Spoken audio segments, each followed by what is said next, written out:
Boa noite, Milênio. A paz do Senhor, amém. Que bom que você está aqui. Que bom que você venceu a chuva. Que bom que você venceu o tempo frio. Tenho certeza que Deus separou esse momento para falar aos nossos corações. Eu, durante essa semana, já fui imensamente confrontado por essa palavra, abençoado por essa palavra. Eu tenho certeza que Deus, Ele tem muito a acrescentar às nossas vidas. Então o tema da mensagem de hoje é, dando continuidade à série Inteligência Espiritual, o tema de hoje é o princípio mais importante. Só que antes de começar a falar a respeito do princípio mais importante, eu queria te convidar a recapitular o que nós já discutimos desde o início da série Inteligência Espiritual. Na primeira mensagem, o pastor Oz, ele pregou a respeito do fruto do Espírito, onde o tema central da mensagem é: só o Espírito pode produzir as características que vocês precisam para viver. Porque o fruto do Espírito, ele tem diversas características. A partir do momento que você é cheio do Espírito Santo, que o fruto do Espírito Santo ele habita em você, você passa a adquirir diversas características. E nós começamos a falar a respeito dessas características. E a primeira característica do fruto do Espírito é o amor. Então o amor, do ponto de vista bíblico, ele vai se desmembrar em três vertentes, que era o amor próprio, o amor ao próximo e o amor a Deus. Então quando o Senhor, Ele nos fala a respeito do amor, nós conseguimos enxergar claramente essas três vertentes. Porque Ele diz para você amar ao próximo como a você mesmo, e Ele diz para amar a Deus de todo o seu coração, de toda a sua alma e de toda a sua mente. E hoje nós vamos tratar a respeito do princípio mais importante, que é amar a Deus sobre todas as coisas. E antes de começar, eu queria te convidar a fechar os seus olhos para nós orarmos. Senhor Deus, eu te agradeço pela tua palavra, eu te agradeço, Senhor, por este momento, eu te agradeço, Deus, porque esse momento já foi planejado por ti. Eu te agradeço, ó Deus, por cada pessoa que está aqui presente. Eu quero te pedir, ó Deus, que o teu Espírito Santo tenha liberdade no nosso meio, que o teu Espírito Santo, Senhor, venha consolar, exortar, confortar os meus irmãos através da tua palavra, que o Senhor possa falar ao coração de cada irmão aqui presente, ó Deus, que nós não venhamos sair da mesma forma que nós entramos, mas que nós venhamos entender de fato o que era amar o Senhor sobre todas as coisas. Toma a direção, ó Deus, dessa mensagem, usa a minha vida para a glória do teu nome, em nome de Jesus, amém?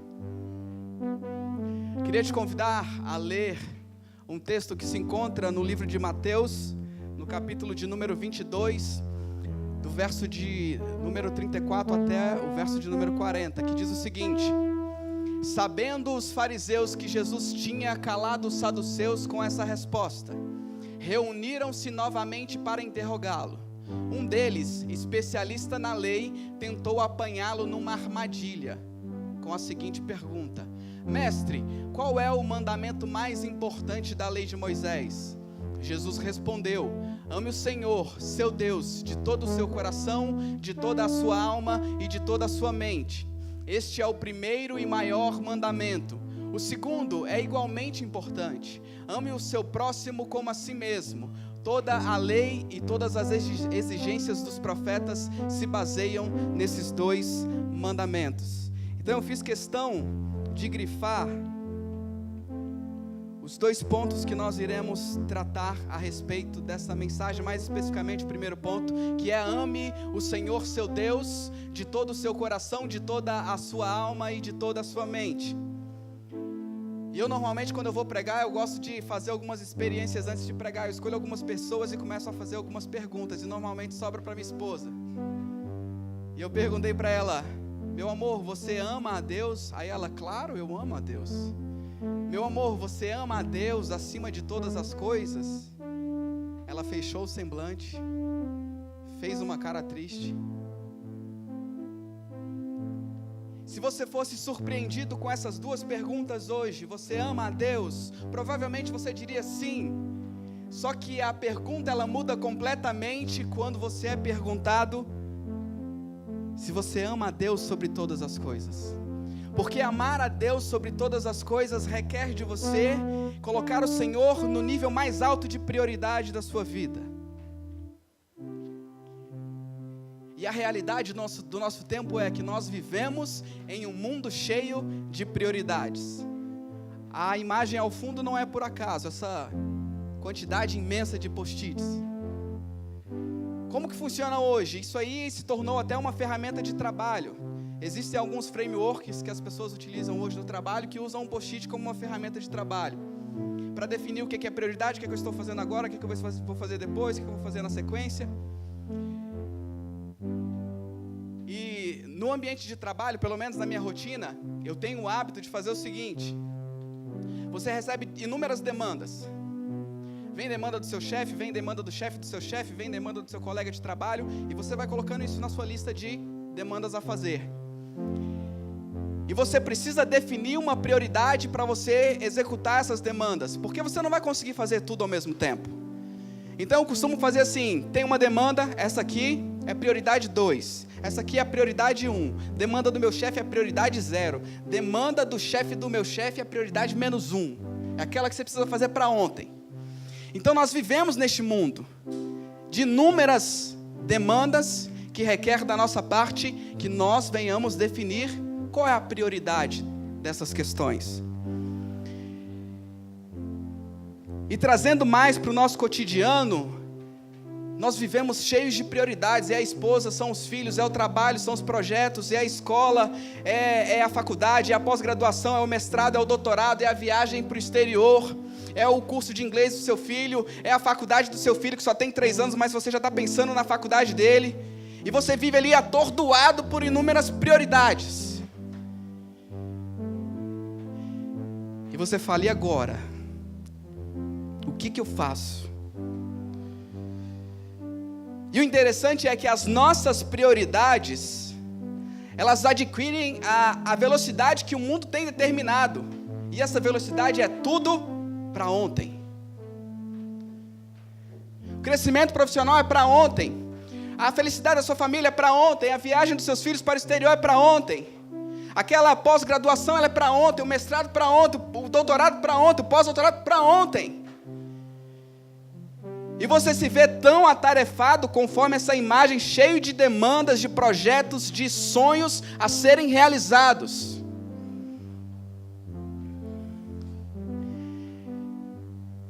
E o mundo, ele exige de você, você tem que conquistar, você tem que trabalhar, você tem que buscar, você tem que se dedicar, você tem que se esforçar, você tem que lutar, e você para e fala: eu não aguento mais, tanta cobrança de todos os lados. Às vezes a vontade é você parar e falar assim: deixa eu desligar do mundo pelo menos 30 segundos. E como é difícil na atual realidade desligar no mundo por 30 segundos. Às vezes você fica longe do seu celular por 1 minuto. Você já fica. Eu estava assim ontem. Estava com meu celular. Nenhuma mensagem nova. Fui fazer outras coisas. Não chegou nenhuma mensagem. Tem alguma coisa errada, cara. Deixa eu ver minha conexão aqui. E eu conferindo para ver se o celular estava conectado, porque não havia chegado nenhuma mensagem. Porque nós estamos acostumados com um ritmo frenético. O mundo a 200 por hora. E se não for assim, tem alguma coisa errada. Tem alguma coisa errada. E são tantas prioridades que nós temos, são tantos sonhos, são tantos projetos, que nós acabamos nos perdendo diante de tantas prioridades. Já ouviram aquele ditado: quem quer fazer tudo, acaba não fazendo nada. Nada. O mundo exige de você fazer tantas coisas ao mesmo tempo, que você chega ao final e percebe que você não fez nada. Porque você não conseguiu definir as prioridades da sua vida. O que é prioridade para você hoje? O que é prioridade para você ao seu trabalho? É a sua família, sua esposa, seus filhos? A sua prioridade hoje é o seu projeto de viajar para o exterior, é aprender um novo idioma, e você tem se dedicado exclusivamente para isso. E como nós acabamos nos perdendo diante de tantas prioridades, nós acabamos invertendo a lógica das coisas. Nós damos prioridade para aquilo que nós não deveríamos dar prioridade, e deixamos de dar prioridade para aquilo que deveria ser priorizado nas nossas vidas.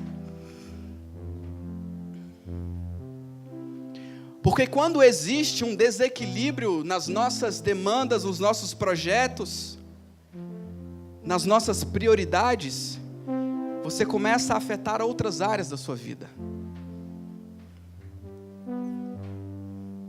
Eu, há mais ou menos 1 ano e meio atrás, eu tinha assumido uma função nova no meu serviço,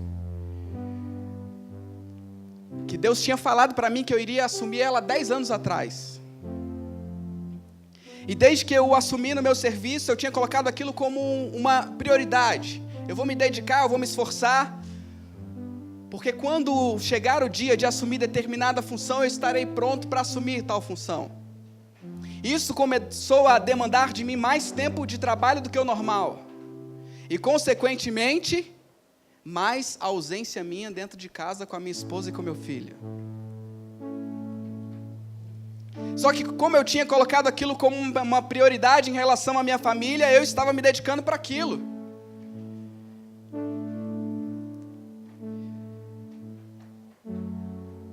E depois de mais ou menos 3 anos de trabalho, de dedicação, eu assumi a determinada função no trabalho.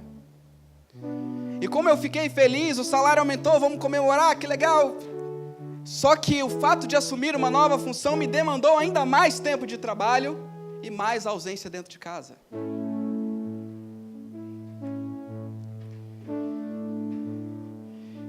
E todas as vezes que eu chegava em casa, a minha mulher ela estava um doce, calma, tranquila. Eu sentava no sofá, ela tirava o meu sapato, comida pronta. Meu amor, você trabalhou 12 horas hoje, que saudade. Era assim que ela me recebia? Só que não, né? Descabelada, estressada, com o menino no colo. Eu acho que ela ficava assim, esperando eu abrir a porta. Quando eu abri a porta, ela, toma, o Luizinho é seu. Aí eu, com a mochila nas costas, o menino no colo, eu já tirava. Agora eu vou tomar meu banho, eu vou fazer as minhas coisas, porque eu não consegui fazer nada. Aí eu, tá bom, vai lá. Só que eu estava cansado. E ela também estava cansada. E os atritos eram inevitáveis. Ah, porque você só se dedica para o seu trabalho. Ah, porque você não ajuda em casa. E a vida foi tomando um rumo que eu não queria que ela tivesse tomado. Eu cada vez mais afundado no trabalho. Tiveram momentos que eu entrava 8 horas da manhã e saía meia-noite do trabalho. E no outro dia estava lá 8, 9 da manhã. Eu tinha definido aquilo como uma prioridade, estava me dedicando para a minha prioridade. Só que eu quero te dizer o seguinte, foi o que Deus mais me confrontou durante essa semana ao escrever essa mensagem. Você não deve colocar a sua prioridade naquilo que o homem pode tomar de você. Você jamais deve focar o seu esforço, o seu vigor, a sua inteligência naquilo que o homem pode tirar de você. Você precisa entender que você foi criado para ser eterno. Que aquilo que você planta aqui nessa terra, você vai colher na eternidade. E você precisa focar nos tesouros, aonde o ladrão não pode roubar, a traça não pode consumir, a ferrugem não pode corroer. São nesses tesouros que você precisa colocar o seu vigor, a sua força e a sua dedicação. E eu totalmente dedicado à minha nova função. Eu vou adiantar a história. 1 ano depois de ter assumido a função, eu fui exonerado da minha função.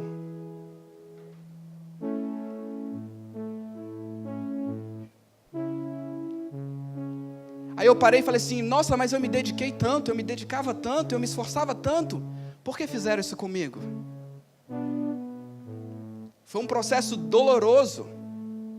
Vocês não têm noção do quanto eu sofri. exoneração de função requer uma redução de salário que muda totalmente seu orçamento familiar e te afeta em várias outras vertentes. Só que Deus estava querendo me ensinar: ei, acorda, cara. Você está definindo como prioridade na sua vida aquilo que não deveria ser uma prioridade. E definir uma prioridade na sua vida não significa anular as outras prioridades que você tem. Eu estou trabalhando muito, pastor, então eu não posso me dedicar às atividades da igreja. Ou então eu me dedico tanto às atividades da igreja que eu não posso ter um trabalho bom. Isso são desculpas que nós damos. Uma coisa não anula a outra. Não é abrir mão de uma coisa para fazer outra. É fazer todas as coisas com a sua devida prioridade. E fazer com a devida prioridade requer de você entender para o que você foi criado e para o que você existe. Porque quando você entende por que você existe, por que Deus te criou, você consegue de fato elencar a sua lista de prioridade. Mas vamos seguir que ainda tem muita mensagem. É importante você entender, parar e observar aquilo que o Senhor quer nos ensinar através da sua palavra, para que você tenha uma vida melhor. Então, quando você lê o texto, o Senhor Jesus dizendo para um cara que era especialista na lei, qual é o mais importante? O mais importante é amar a Deus, o Senhor, de todo o seu coração, de toda a sua alma e de toda a sua mente. Agir assim tem a ver com prioridade. De todo, de toda, de toda. De todo o seu coração, de toda a sua alma, de toda a sua mente. E para você entender essa questão de prioridade na prática, eu separei alguns trechos bíblicos, a história de algumas pessoas que foram confrontadas com situações de prioridade e como elas reagiram a essas situações.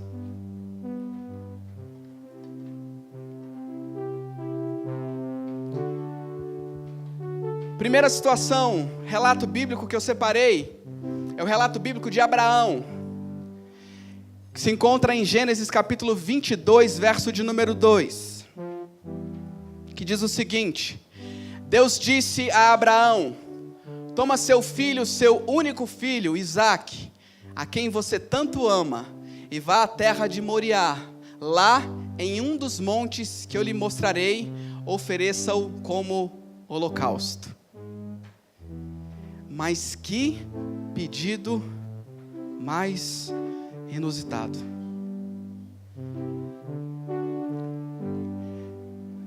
Aí a minha cobaia se submeteu a mais duas perguntas. Amor, se Deus te pedisse para sacrificar o nosso filho, você sacrificaria ele? Aí ela, de maneira nenhuma, dava uma voadora nele, 2 bandas e falava: esse filho aqui é meu, ninguém toca.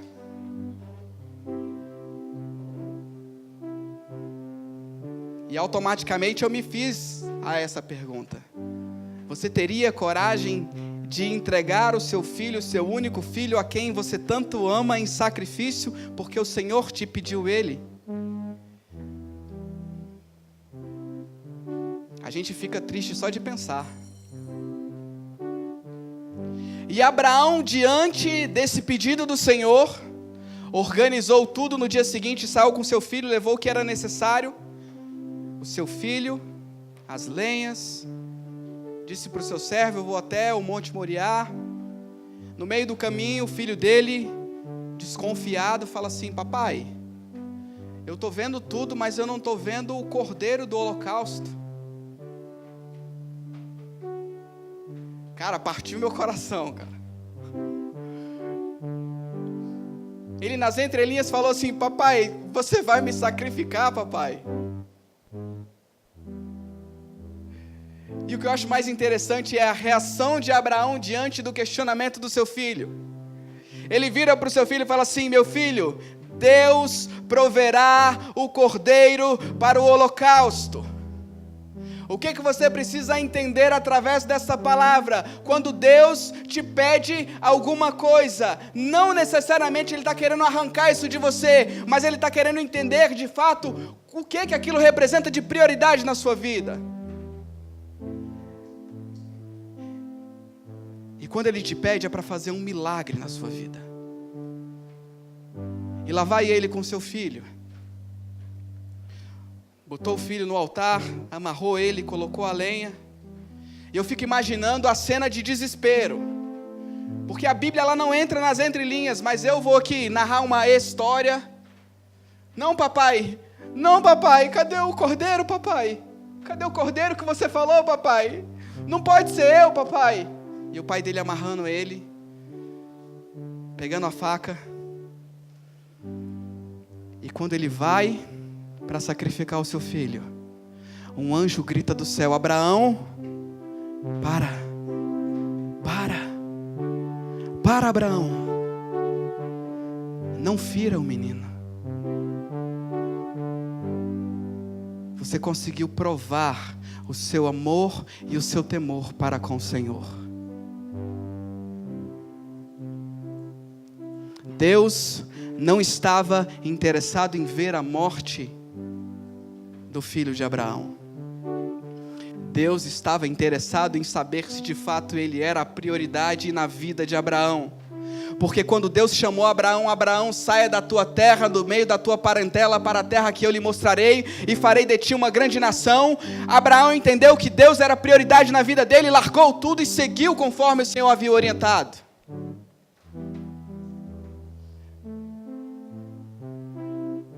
Só que para o Senhor ainda não era o suficiente.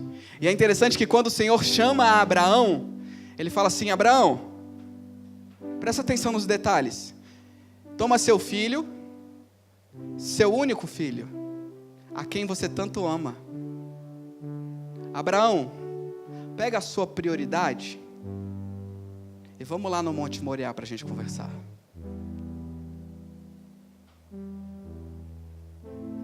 Era isso que o Senhor estava falando para Abraão. Abraão, eu era a prioridade na sua vida. Mas o sonho de ter um filho, aquele desejo de ter um filho que se realizou, se tornou hoje a principal prioridade na sua vida. E não é assim que as coisas funcionam, Abraão. Então a gente está precisando levar um papo. Vamos levar um particular? Leva o seu filho.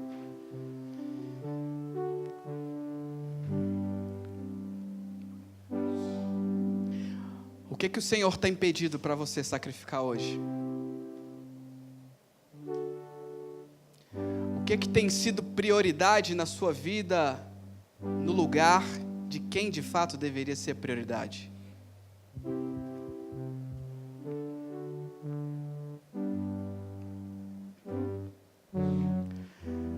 Abraão, diante do desafio do Senhor, entendeu que de fato a principal prioridade da vida dele é o Senhor.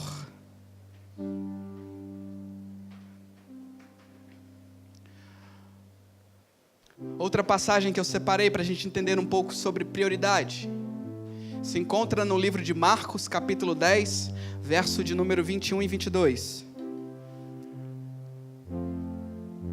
Que diz o seguinte: com amor, Jesus olhou para o homem e disse: ainda há uma coisa que você não fez.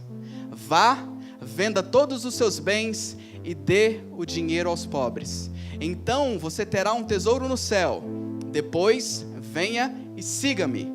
Ao ouvir isso, o homem ficou desapontado e foi embora triste, pois tinha muitos bens. Essa passagem é a passagem do homem rico.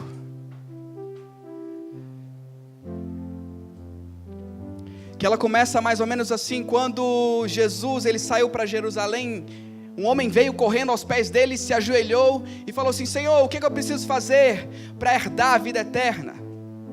Bom mestre, o que eu preciso fazer? E Jesus fala para ele: só há um que é bom, e é o Senhor. E ele vira para esse homem que o abordou e fala assim: você conhece os mandamentos? Não mate, não cometa adultério, não roube, não dê falso testemunho, não engane ninguém, honre seu pai e sua mãe. O homem respondeu: mestre, tudo isso eu tenho obedecido, tudo isso eu tenho feito, desde a juventude. E depois que ele deu essa resposta, o Senhor fala para ele, com amor, Jesus olhou para esse homem e disse: ainda uma coisa que você não fez, vá, venda todos os seus bens e dê o dinheiro aos pobres, então você terá um tesouro no céu, depois venha e siga-me. Ao ouvir isso, o homem ficou desapontado e foi embora triste, pois tinha muitos bens. E o que eu acho interessante na abordagem de Jesus, ele era muito inteligente, cara. Ele fala assim: você conhece os mandamentos?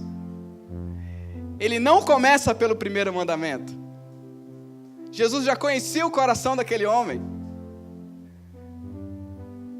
Ele não fala assim: amarás, você ama o Senhor teu Deus de todo o seu coração, de toda a sua mente, de toda a sua alma. Não, ele já vai direto para o não mate, não cometa adultério, não dê falso testemunho, não engane as pessoas, honre seu pai e sua mãe.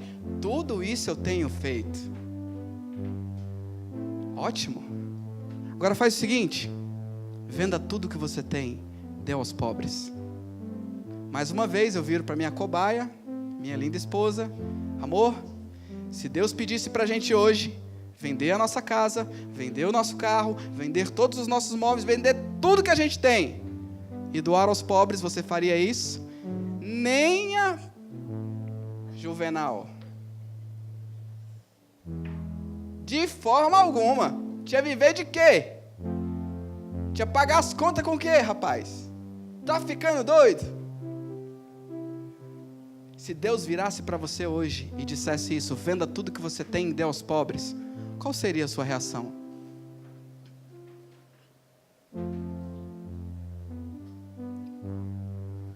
Quando nós somos confrontados com esse tipo de pergunta, elas evidenciam de fato quais são as nossas prioridades. Aquele homem tinha como principal prioridade os seus bens. Ele era um homem que seguia os mandamentos. Provavelmente estava todos os domingos no culto. Participava do milênio na rua, participava dos grupos de relacionamento. Ele era um cara exemplar. Ele era tido como: cara, esse irmão aí, ele tem que ser copiado. Só que ele se depara com o mestre dos mestres, aquele que sonda e conhece o nosso coração. Talvez o seu problema hoje não seja o dinheiro, os bens, mas seja outra coisa. Que o Senhor vai pedir para você: ei, que tal você parar de fazer isso? Que tal você abandonar isso e me seguir? Que tal você vender todos os seus bens e me seguir? A questão aqui é: o que tem tomado o lugar do teu coração como prioridade? O que tem ocupado o lugar que deveria ser: ame o Senhor, o seu Deus, de todo o coração, de toda a alma e de toda a mente? O que tem tomado este lugar?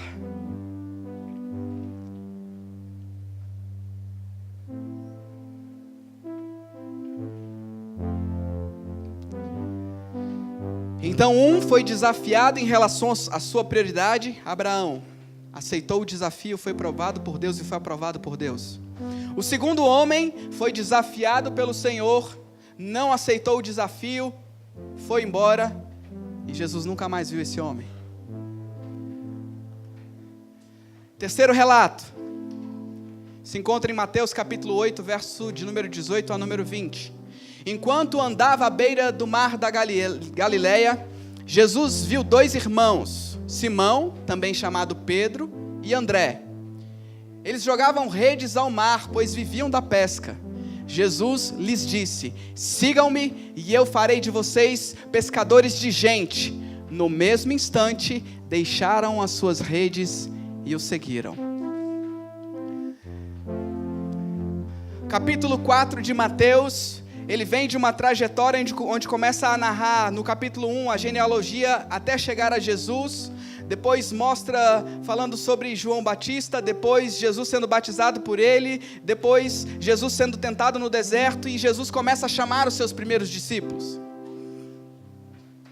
E é interessante o convite de Jesus, porque ele para diante de dois homens que estavam no exercício da sua profissão e fala assim: ei, que tal vocês deixarem de ser pescadores de peixe e passarem a ser pescadores de gente? Primeiro que é um convite meio confuso. Pescar gente? Como assim pescar gente?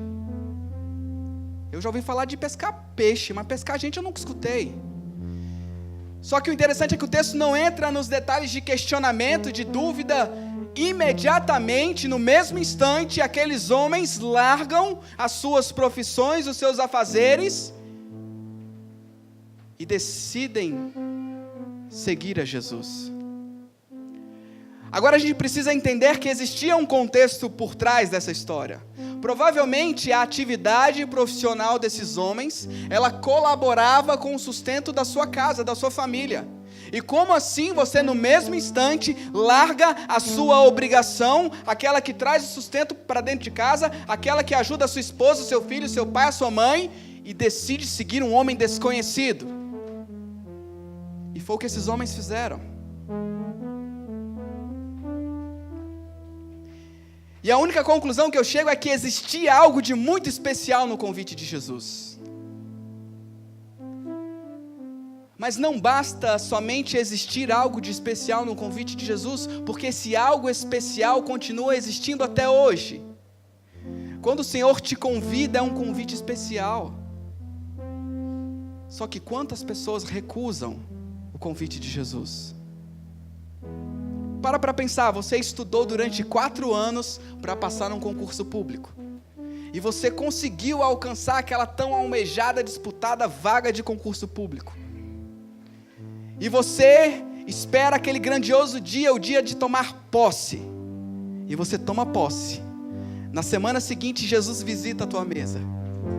Fala assim: ei, tudo bem aí? Está com muita demanda aí?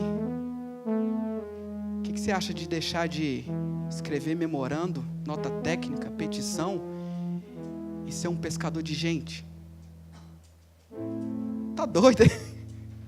Tá maluco? Você sabe quanto eu me dediquei para assumir essa posição? Ei, Jesus não está preocupado com a sua posição, Jesus não está preocupado com a vaga de concurso público, Jesus está preocupado com a sua eternidade. Jesus está preocupado com aquilo ao qual você foi chamado para fazer nessa terra. Não, peraí Luiz, peraí, eu tô entendendo errado. Então é para eu chegar no meu chefe depois do carnaval e pedir minha exoneração? É? Seguir a Jesus? Não me entenda errado. Conheço várias pessoas que fizeram essa loucura, tá? Fizeram essa loucura. Se é o Senhor de fato que está te convidando, te chamando, vai, porque eu tenho certeza que Ele vai suprir todas as suas necessidades. Mas se você está decidindo ir pelo emocional, faça isso não, cara. Você vai trazer tristeza para a sua vida, para a vida da sua família e para as pessoas que estão à sua volta. No mesmo instante, aqueles homens largaram tudo e decidiram seguir Jesus. E dando continuidade à história desses homens, eu vou explicar o porquê eu escolhi colocar essa história dentro do contexto de prioridade. Porque nesse ponto eles decidiram priorizar o Senhor Jesus. Eles abandonaram no mesmo instante e seguiram Ele. E você continua lendo os evangelhos, eles passaram a conviver diuturnamente com Jesus. Comiam com Ele, conversavam com Ele, eram ensinados por Ele, aprendiam com Ele.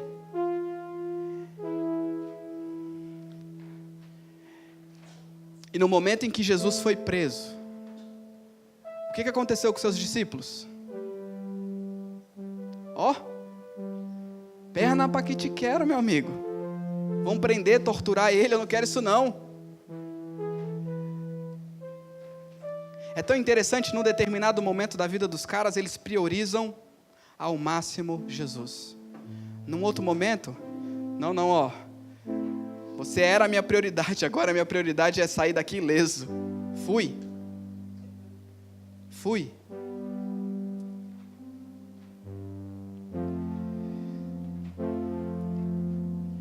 Eu fiz questão de citar os discípulos porque você é um discípulo de Jesus e provavelmente em algum momento da sua vida você o colocou como prioridade na sua vida. Mas com o passar do tempo você deixou de considerar ele como uma prioridade na sua vida. E é preciso entender que Jesus não abriu mão dos seus discípulos, porque em um determinado momento ele deixou de ser prioridade na vida dos discípulos.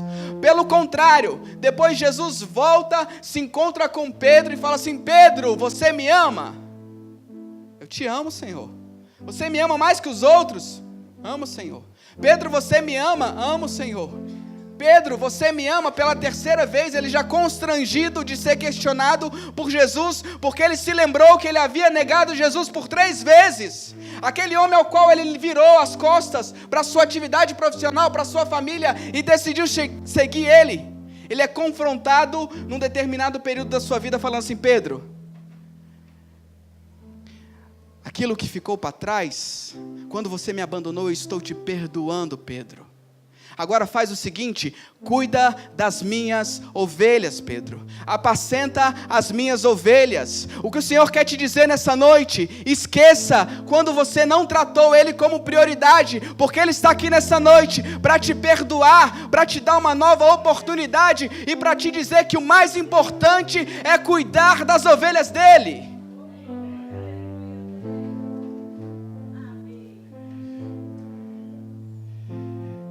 E o interessante é, Ele não esperou nós tratarmos Ele como prioridade para Ele nos enxergar como uma prioridade. Porque a palavra de Deus diz que Deus amou o mundo de tal maneira que Ele deu o seu único filho que Ele tanto amava, para morrer por mim, para morrer por você, para que nós tenhamos hoje uma nova oportunidade.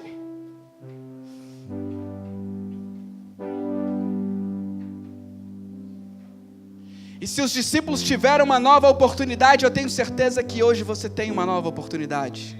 Eu quero declarar sobre a sua vida uma nova oportunidade diante do Senhor.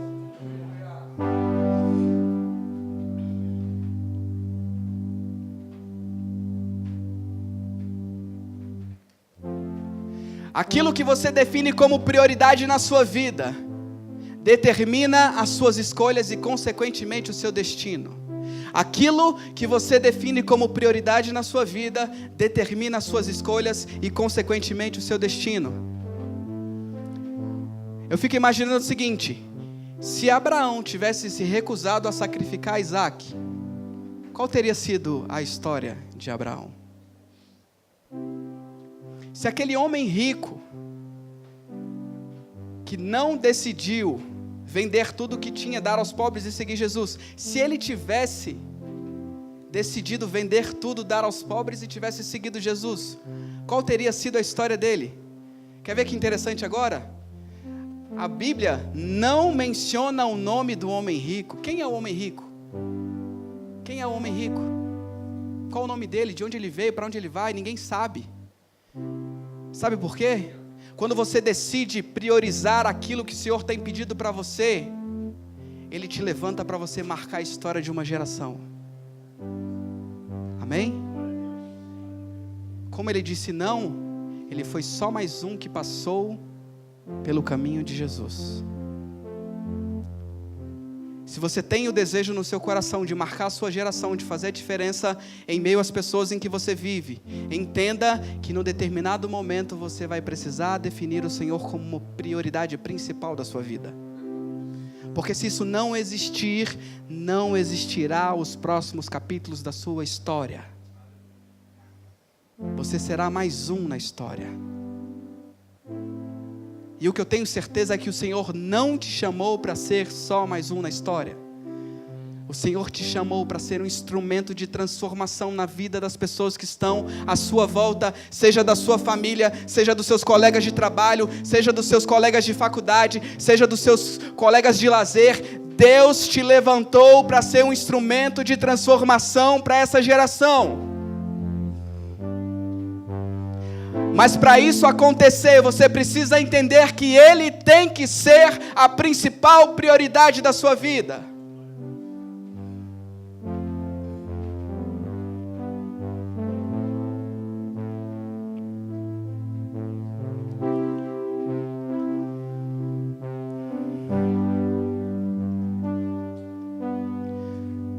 Para a gente fechar, decida amar a Deus sobre todas as coisas como sendo a sua principal prioridade. Decida amar a Deus sobre todas as coisas como sendo a sua principal prioridade. E o fato de definir como prioridade na sua vida amar a Deus sobre todas as coisas vai pautar as suas decisões, vai pautar os seus projetos, vai definir o seu destino. Porque todas as vezes que você se deparar com uma situação de decisão, você vai entender o seguinte, que aquele que te salvou é aquele que governa a sua vida. Aquele que te salvou é aquele que te criou, aquele que te formou, é aquele que sabe para o qual você foi criado, para qual propósito você foi criado. Então Ele é quem sabe as cenas dos próximos capítulos, então você precisa perguntar para Ele.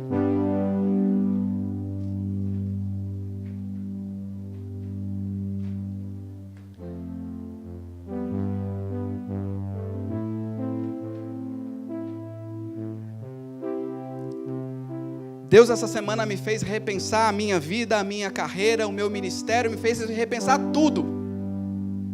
Será que de fato o Senhor é a principal prioridade da minha vida? Será que o Senhor de fato é a principal prioridade da sua vida? Isso vai definir as suas decisões.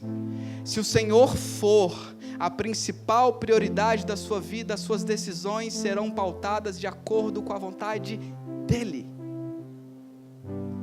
Agora, se Ele não for, vai ser de acordo com a sua vontade. E a Bíblia diz que a vontade de Deus, ela é boa, ela é perfeita e ela é agradável.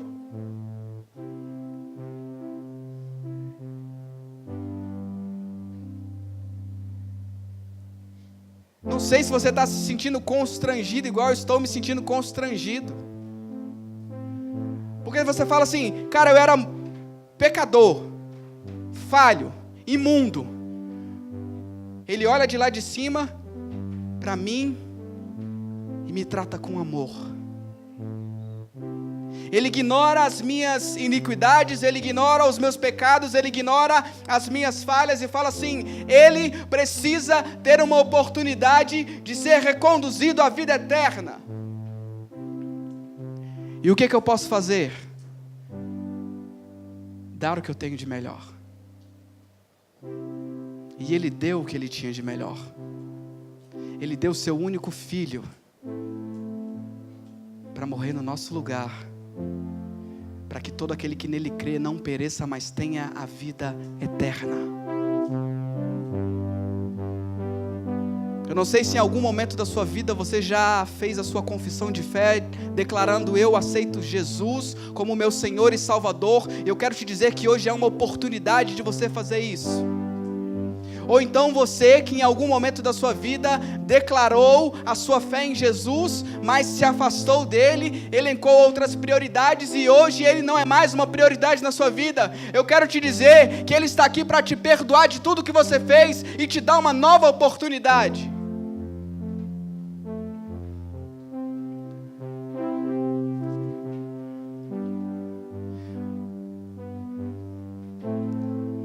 Porque quando você falha perante o Senhor, Ele continua sendo o mesmo.